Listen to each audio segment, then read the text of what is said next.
Assalamualaikum warahmatullahi wabarakatuh. Perkenalkan, nama saya Alinia Pesero Akbarina. Perkenalkan, nama saya Ica Andina Melani. Kami dari kelas PGRI 1E. Di sini kami akan membuat satu video di mana video tersebut akan kami gunakan untuk memenuhi tugas ulangan akhir semester dari Ibu Lailatul Zuhriah Sebagai pengampu mata kuliah strategi pembelajaran MIS.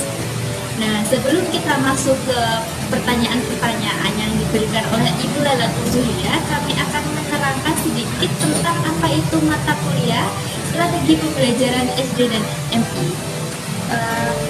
Mata kuliah strategi pembelajaran MI atau SD membahas tentang konsep dasar perencanaan pembelajaran, strategi pembelajaran, dan membuat rancangan produk serta implementasi dalam pembelajaran bernuansa sekolah dasar.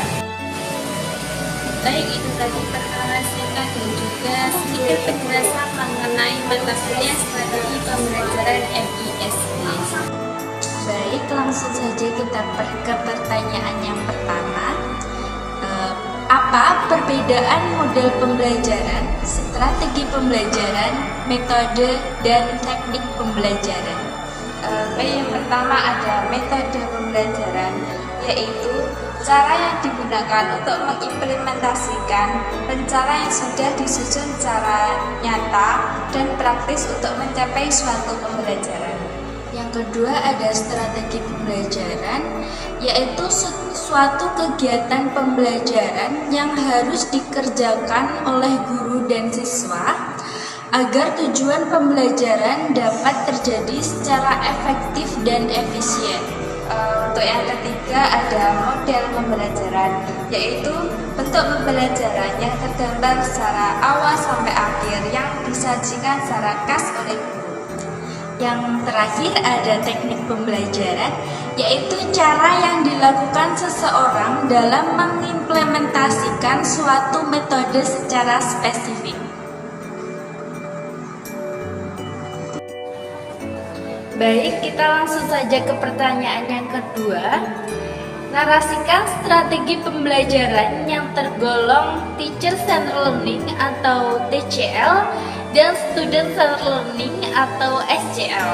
Yang pertama ada TCL atau sering disebut dengan Teacher Centered Learning. Metode ini berpusat pada guru. Guru memegang penuh kendali dan cenderung metode ini melakukan kegiatan belajar mengajar dengan bentuk ceramah. Metode ini sering dikritik karena kurangnya keterlibatan siswa dan juga kurangnya pengembangan kreativitas serta berpikir kritis siswa. Baik, yang kedua ada SCL atau Student Centered Learning, yaitu pendekatan pembelajaran yang berpusat pada siswa. Nah, pendekatan ini memungkinkan siswa untuk aktif dalam proses pembelajaran sehingga mereka dapat belajar dengan kecepatan dan gaya belajarnya masing-masing. Jadi kita langsung saja ke pertanyaan yang ketiga. Strategi pembelajaran yang memungkinkan digunakan guru untuk mapel IPAS, bahasa, matematika, dan agama. Yang pertama ada strategi pembelajaran mapel IPAS. Pembelajaran IPAS tidak bisa dengan cara menghafal atau pasif mendengarkan guru. Implementasi pembelajaran ini membutuhkan peran guru dalam merancang, memilih pendekatan, model, dan strategi. Oke, yang kedua ada model pembelajaran yang dapat digunakan dalam mapel bahasa, model pembelajaran inovatif, model pembelajaran berbasis permainan, dan model pembelajaran membaca juga menulis permulaan. Yang ketiga ada strategi pembelajaran mapel matematika. Ada pendekatan konstruktivis, pendekatan konseptual, dan pendekatan pemecahan masalah.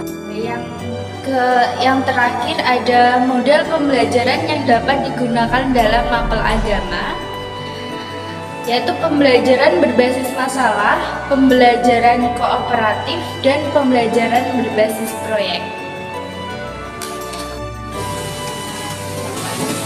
Baik, langsung saja kita ke pertanyaan yang terakhir atau yang keempat. apa yang dilakukan oleh seorang guru agar dapat menentukan strategi pembelajaran yang tepat sehingga semua siswa dapat mencapai kepuasan dalam belajar. Yang pertama adalah mengenal siswa secara individual. Guru harus mengenal setiap siswa secara individual, termasuk gaya belajar, minat, dan juga masing-masing siswa. Yang kedua adalah menggunakan beragam metode pembelajaran. Dengan menguasai beragam metode pembelajaran, guru dapat memilih metode yang sesuai dengan kebutuhan dan juga gaya belajar siswa. Yang ketiga ada menggunakan teknologi secara bijaksana. Memanfaatkan teknologi dalam pembelajaran dapat menarik minat siswa, akan tetapi guru juga harus tetap bijaksana dalam penggunaannya. Baik, yang keempat, mengadopsi pendekatan diferensiasi. Pendekatan diferensiasi memungkinkan guru untuk menyesuaikan pembelajaran sesuai dengan kebutuhan masing-masing siswa. Yang kelima, melibatkan siswa dalam proses pembelajaran. Guru perlu melibatkan siswa dalam proses pembelajaran, misalnya melalui diskusi, proyek kolaboratif, atau pembelajaran berbasis masalah. Yang terakhir, ada melakukan evaluasi secara berkala. Evaluasi yang berkala dapat membantu guru untuk memahami perkembangan setiap siswa dan menyesuaikan strategi pembelajaran yang tepat untuk digunakan dalam proses pembelajaran. Baik, sekian penjelasan yang dapat kami sampaikan. Ada kurang lebihnya kami memohon maaf yang sebesar-besarnya. Wassalamualaikum warahmatullahi wabarakatuh.